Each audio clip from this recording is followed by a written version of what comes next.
Yo quiero que vayamos al primer libro de Samuel, en el capítulo 16, y nos vamos a ubicar en el versículo 14, porque hay unos puntos muy importantes que quiero que hablemos esta mañana. Cómo un cristiano puede progresar. No necesitas buscar tu Biblia, tenemos la facilidad de poderlo ver en la pantalla grande. Dice así: el espíritu de Jehová se apartó de Saúl. Qué tremendo. Con esto tenemos para reflexionar toda la mañana. Que el espíritu del Señor se aparte de tu casa, se aparte de tu vida. Y le atormentaba un espíritu malo. ¿De parte de quién? Del Señor, de parte de Jehová. Y los criados de Saúl le dijeron: he aquí ahora un espíritu malo de parte de Dios te atormenta.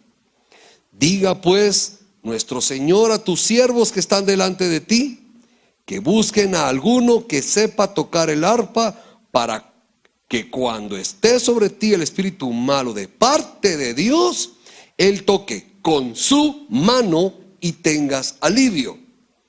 Y Saúl respondió a sus criados: buscadme pues ahora a alguno que toque bien y traédmelo. Este es un mes de adoración y de alabanza. Por eso es de que nos hemos dedicado a hablar de algunos principios fundamentales de la vida de un adorador. Aquí tenemos consecuencias desastrosas para uno y tenemos progreso en la vida del otro. Buscadme pues ahora a alguno que toque bien y traédmelo. Entonces uno de los criados respondió diciendo: he aquí, yo he visto a un hijo de Isaí de Belén. La importancia del testimonio, la consecuencia de una vida con características importantes para que te manden a llamar al palacio. Y tiene 7 cualidades importantes que nosotros debemos anhelar y dejar que Dios imparta y desate sobre nuestras vidas. La primera dice que sabe tocar, es valiente y vigoroso y hombre de guerra, prudente en sus palabras, hermoso, y Jehová está con él. El Señor ha estado haciendo muchas cosas conmigo. Una de las cosas que el Señor ha estado haciendo durante estos últimos meses es que me ha ido quitando capas de protección. Yo estaba blindado y el Señor vino poco a poco y fue quitando y cada vez me fue haciendo más vulnerable. Me siento menos fuerte que nunca en esta vida, y eso es importante para poder presentarse uno al Señor exactamente como uno es, sin disfraces, sin máscaras. Y si está pasando conmigo, estoy seguro que va a pasar con muchos de ustedes acá. Así que Dios nos quiere empujar, y esto es importante, a un borrón y cuenta nueva. Diga conmigo: borrón y cuenta nueva. Yo le decía al Señor: Señor, ¿cuántas veces venimos presentándote necesidades? Y mire, el Señor no estuvo en ningún momento interesado en darme esa respuesta. Porque yo conozco que a Dios no le interesa que yo venga con un buen argumento a Él a presentarle lo triste y lo difícil que está haciendo mi vida. Porque Dios no está esperando que un hijo de Él venga con lástima, a venderle lástima y a ofrecerle a Él que Él tenga misericordia de uno. Porque Dios no quiere de nosotros que seamos parásitos. A el Señor no le interesa que estemos muy cómodos. El Señor siempre nos va a empujar a que le creamos. Así que si usted quiere una respuesta de Dios, venga con el Señor con fe. No venga con lástimas delante del Señor. Y eso es lo que yo he estado aprendiendo. A Dios le interesa mucho que el Espíritu Santo, que su presencia esté en nuestra vida. ¿Por qué? Porque cuando se pierde la presencia del Señor, lo que le pasó a Saúl, perdemos la autoridad espiritual. Este mundo está siendo controlado por un poder. Y el enemigo de nuestras vidas tiene poder, es muy poderoso. ¿Y cómo actúa él? ¿Bajo qué poder se mueve él? Él sugestiona. El enemigo nos hace creer que puede hacer cosas en contra de nosotros. Y ese es el poder que él tiene. Pero nosotros no tenemos poder, nosotros tenemos algo más que poder. Nosotros tenemos autoridad. Diga conmigo, yo tengo autoridad espiritual. Cuando un líder no tiene unción, hace las cosas forzadas. Quiere que las cosas pasen a su manera. Y la gente ni siquiera le va a escuchar ni le va a seguir. ¿Por qué? Porque no tiene la presencia del Señor en su vida. Y eso es lo que estaba pasando con Saúl. Qué triste que los mismos que estaban alrededor de él se habían dado cuenta que Saúl no tenía unción, que se había apartado el Espíritu Santo de su vida. Y lo que es peor, que el mismo Dios había enviado un espíritu que lo atormentara. Mire lo que provoca la desobediencia a la palabra del Señor.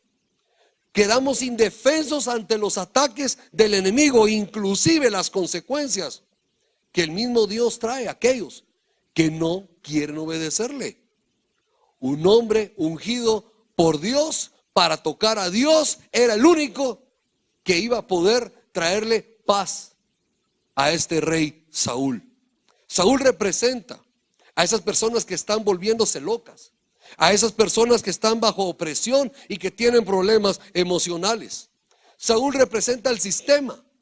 Saúl representa a aquellas personas que no tienen a Dios. Pero Saúl era un hombre que estaba esperando, era un adorador que estaba esperando el momento de servir. ¿Cuántos están esperando el momento de poder servir a Dios? La ruta más práctica hacia el progreso en esta vida es sirviendo y adorando a Dios. Y ese espíritu de servicio, de entrega, de adoración de David lo hizo que lo convirtieran y lo constituyeran en un paje de armas. Una posición muy respetada, una posición de honor. Y necesitamos ese tipo de cualidades en hombres que defiendan la visión que Dios le ha dado a su iglesia y que sean fieles. Por medio de una alabanza y una adoración genuina hay libertad espiritual. Yo no sé qué momento tú esperas cuando vienes a la iglesia. Y uno de los momentos más importantes para nosotros debería de ser el momento que podemos levantar las manos y adorar a Dios. Desconectarnos completamente de pensamientos y de emociones. Y dedicarnos y enfocarnos únicamente a adorar a Dios. ¿Cuántos disfrutaron de adorar al Señor esta mañana? Yo lo disfruté mucho. Y aquí está la prueba, porque cuando los servidores ven a uno quebrantado, le pasan su toallita. ¿Cuál entonces es el primer elemento? El primer elemento que tenía David es que sabía tocar. Y esto representa el uso del don. Dios nos ha dado a todos un don. Y uno de tantos regalos que Dios nos ha dado, uno es el más predominante. Y ese don es el que tenemos que desarrollarlo de tal manera que seamos los mejores en lo que Dios nos ha dado. Tenemos que desarrollarlo. ¿Por qué? Porque en esta vida no podemos ser promovidos si somos mediocres. Tenemos que ser excelentes. Tenemos que servir al Señor con calidad.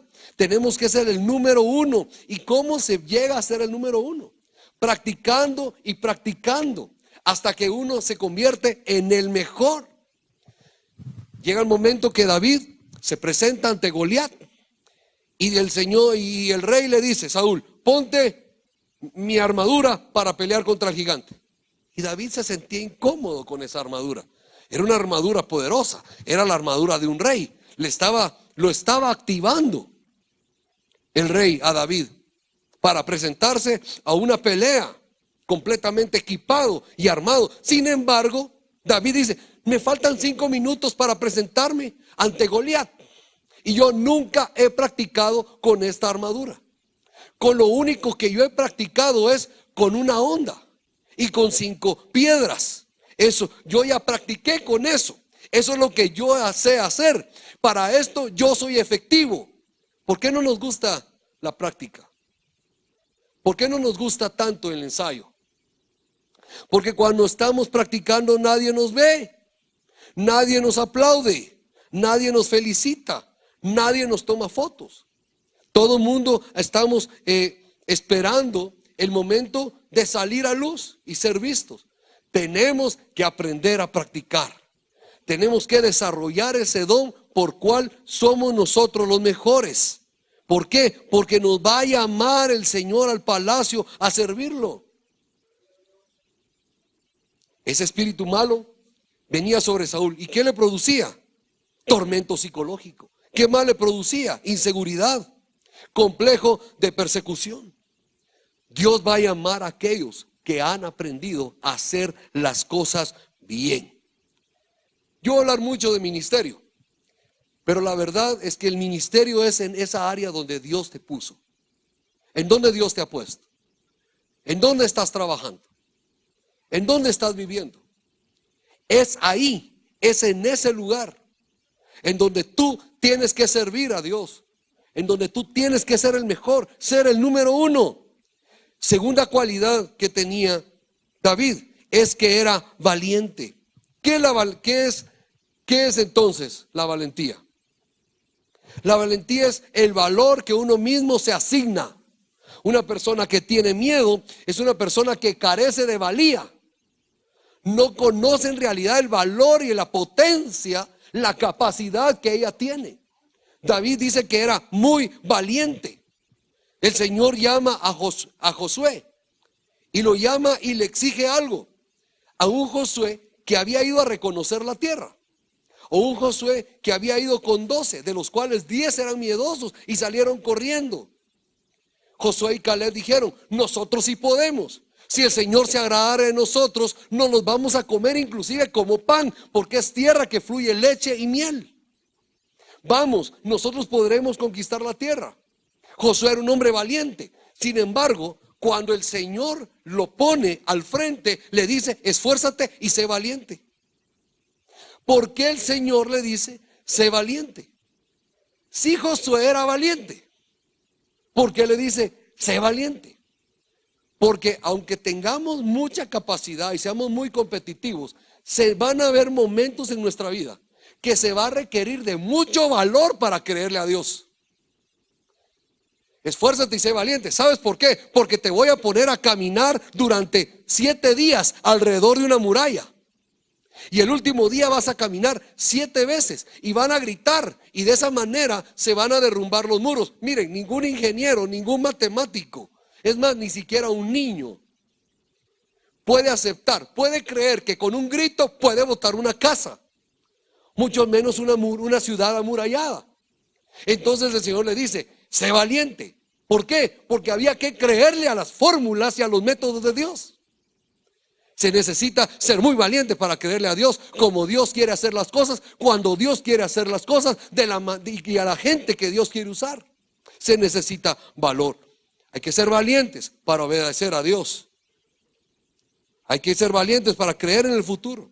Hay que ser valientes para creer que todo lo que hacemos nos va a salir bien. Hay que ser valientes para creer que todo lo que le pidamos al Padre en el nombre de Jesús, Él nos lo va a dar. Somos valientes porque le creemos a Dios. Mire, un avión cuesta millones de dólares. Un barco cuesta millones de dólares. Y no fueron para estar anclados en un muelle, ni para estar metido un avión en un hangar. Un avión en un hangar está triste. Igual un barco. Porque fue hecho para volar.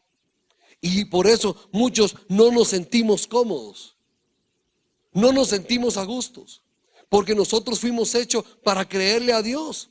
Porque Dios nos ha hecho para que le creamos. Tenemos que aprender a salir del hangar. Claro, nos vamos a equivocar. Cuando nosotros nos equivocamos, nos eliminan del Facebook. Cuando las cosas nos van bien, todo el mundo es nuestro amigo. Todo el mundo quiere estar con nosotros.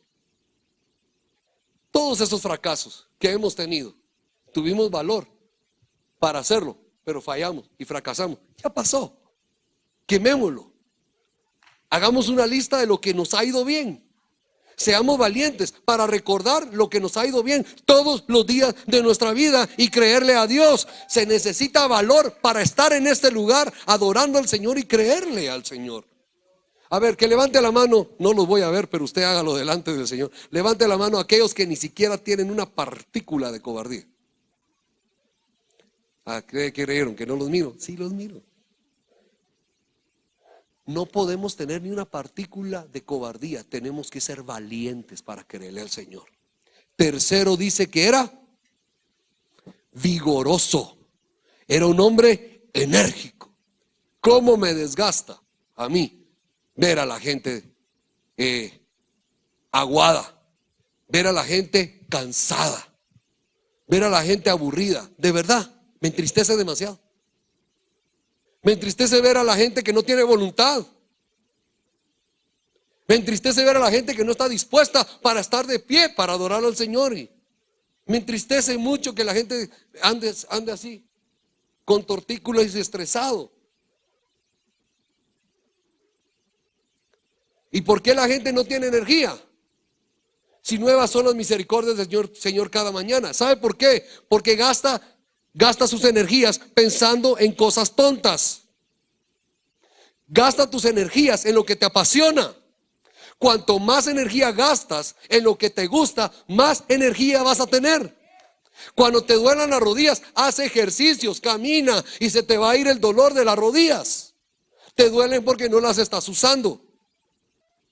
Si gasto energía en discusiones, si gasto mi energía en preocupaciones, yo voy a perder el vigor. Tengo que ser una persona que mi personalidad estimula e invita a otros, transforma a otros con deseos de seguirlo. La Biblia dice que los que están cansados van a levantar las alas como las águilas. Dice que van a caminar y no se van a cansar, no se van a fatigar.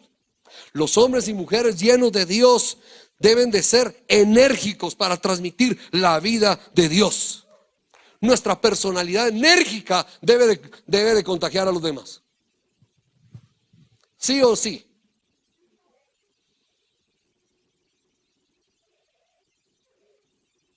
Espíritu templado, espíritu controlado, estables, no ambivalentes, no de doble ánimo. Cuarto elemento, hombre de guerra. Diga conmigo, hombre de guerra. Le dice Saúl a David: mira, no vayas. Goliat es un guerrero con mucha experiencia. Saúl era mucho más alto que David, pero no veía que el más bajo era más grande que él para poder enfrentar a los enemigos. Y le dice: ¿sabes una cosa, Saúl? Yo soy pastor de ovejas. Delante me atacaba el león y por atrás me atacaba el oso. Me atacaban simultáneamente. Pero yo nunca permití que me robaran a una sola oveja. Un hombre y una mujer de guerra, ¿sabe qué es? Es aquella persona que sabe cuidar lo que no es de él. Un hombre de guerra es el que sabe cuidar lo que no es de él. Cuando le prestan algo o le ponen a su cuidado algo que no es de él. Eso es ser un hombre de guerra. Las ovejas no eran de David, eran de su papá.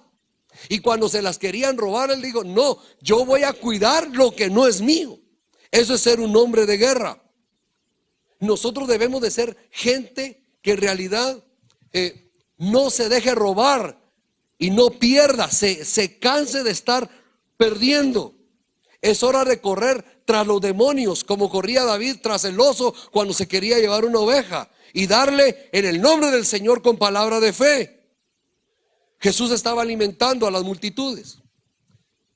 Y digo, a ver, ¿qué es todo eso que está ahí, que sobró, que está ahí? No lo van a desperdiciar, no lo van a dejar tirado. Júntenlo en cestas. ¿Por qué? porque Jesús no le gusta perder nada. Jesús es un hombre de guerra. Nosotros debemos de ser hombres de guerra, hartos de sufrir, cansados de perder, ahora dispuestos a ganar, a prosperar, a capturar nuestro mañana en el nombre del Señor. Nuestra mente es increíble. Dios ha puesto en nuestra mente unas cualidades impresionantes. En milésimas de segundos, cuando enfrentamos el peligro, tomamos dos decisiones: huir o pelear. Si decidimos huir, la sangre baja a nuestras piernas. Y si decidimos pelear, la sangre baja, se va para nuestras manos. Así es Dios, así nos hizo. Digo, huir. Y mis piernas se preparan para salir corriendo. Miren qué sabio es Dios. Para las únicas cosas que Dios nos dijo que huyéramos era por las pasiones. Huye de las pasiones. Para lo demás, Dios nos dijo: pelea. Por cada cosa que el diablo nos haya quitado, la sangre de Cristo baja a nuestras manos para que peleemos y recuperemos lo que el enemigo nos ha quitado. Eso es en el mundo espiritual. Un hombre de guerra no deja que nada se pierda. Quinto elemento. Dice que era prudente en sus palabras.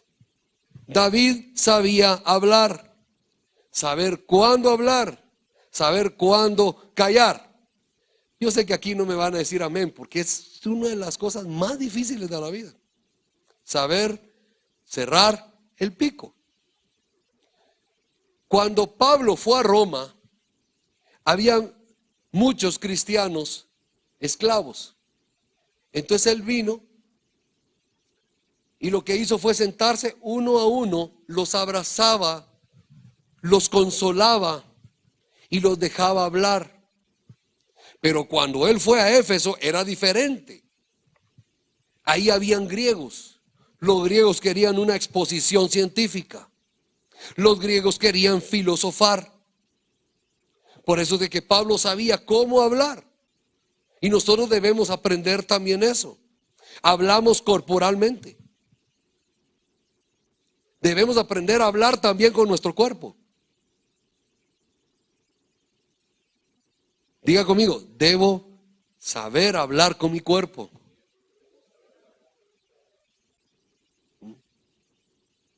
Debo saber hacer reclamos, pero también a recibir reclamos. Tenemos que ser prudentes, pero ese ser prudentes no nos debe hacer tampoco tímidos y callados, cohibidos, inhibidos. Tenemos que saber hablar, qué hablar, con quién hablar, de qué hablar, cuándo hablar y de qué manera hablar, y cuidar mucho lo que hablamos con nuestro cuerpo. El maduro piensa, después habla. Los ungidos se cuidan cómo hablan, porque es una tremenda tentación. Sexto, dice que este hombre tenía buena presencia. David se bañaba todos los días. Se arregló los dientes, trapeaba su casa, porque de acuerdo a cómo está nuestro interior, también así debe de ser nuestro exterior. No estoy diciendo que vivamos de apariencias, cuidado. Yo al Facebook no le creo mucho. En Facebook he visto parejitas bien pegadas, pero son las personas más traicioneras e infieles que conozco. No le creo mucho al Facebook. No estoy diciendo que vivamos de apariencia, estoy diciendo que cuidemos nuestra apariencia. La imagen exterior tiene que ir en relación a nuestra imagen interior. Somos reyes. Y de acuerdo a nuestras posibilidades debemos demostrarnos exactamente como nosotros somos. Arreglémonos. Una buena apariencia exterior habla de nuestra hermosura interior. Por eso tengo que bajar unos cuantos centímetros de abdomen. Habla de disciplina. Dice la madre de Moisés. Bueno, todas las madres ven hermosos a sus hijos, ¿verdad? Que ella lo vio y dice que dijo: qué hermoso, Había un edicto que había que matar a todos los bebés varones. Y dijo, qué hermoso mi hijo. Lo vio. Y la palabra hermoso para los hebreos es con propósito. Mi hijo tiene un propósito. Es tan lindo y yo sé que él trae algo de Dios. Así vio a Moisés. Por eso no permitió que lo mataran. Y cuando lo encontraron, lo vieron hermoso, atractivo. La belleza del propósito.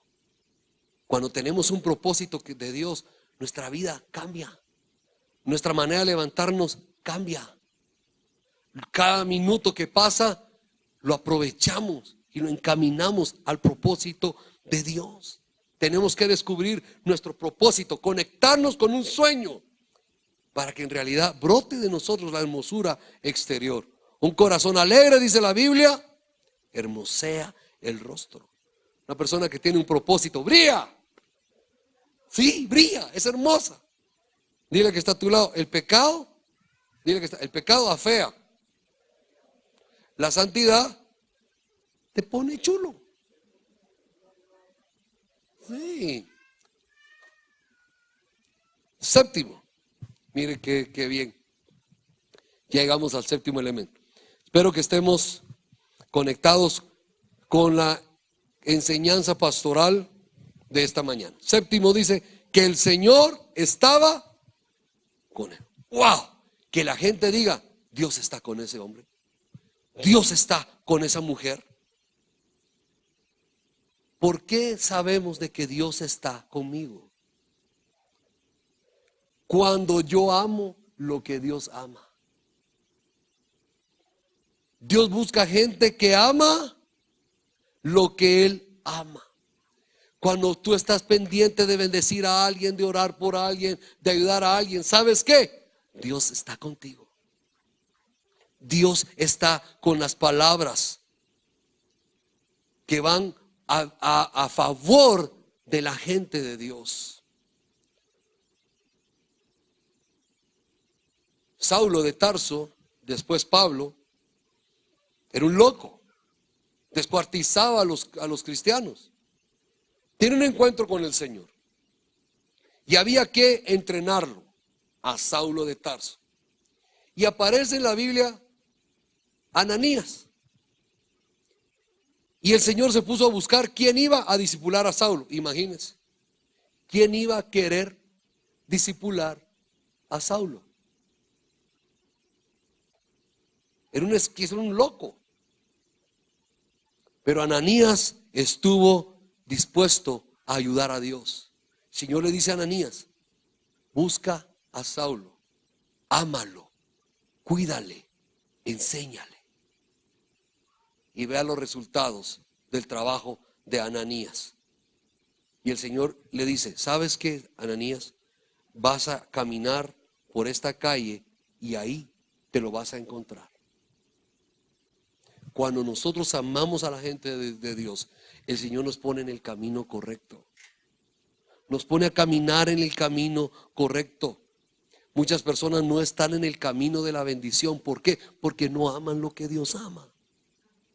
Dios está con la gente que ama lo que Él ama. Y miren, por favor, y no se lo digo como pastor, no juzgues la lepra de tu líder. Muchas veces los líderes pecamos siendo tan sinceros y mostrándonos exactamente como somos. Un hombre prudente de palabras, una persona que Dios está con él, no va a juzgar precipitadamente las debilidades y las áreas de su líder. Imagínense lo que hizo Ananías. Y eso hace el enemigo.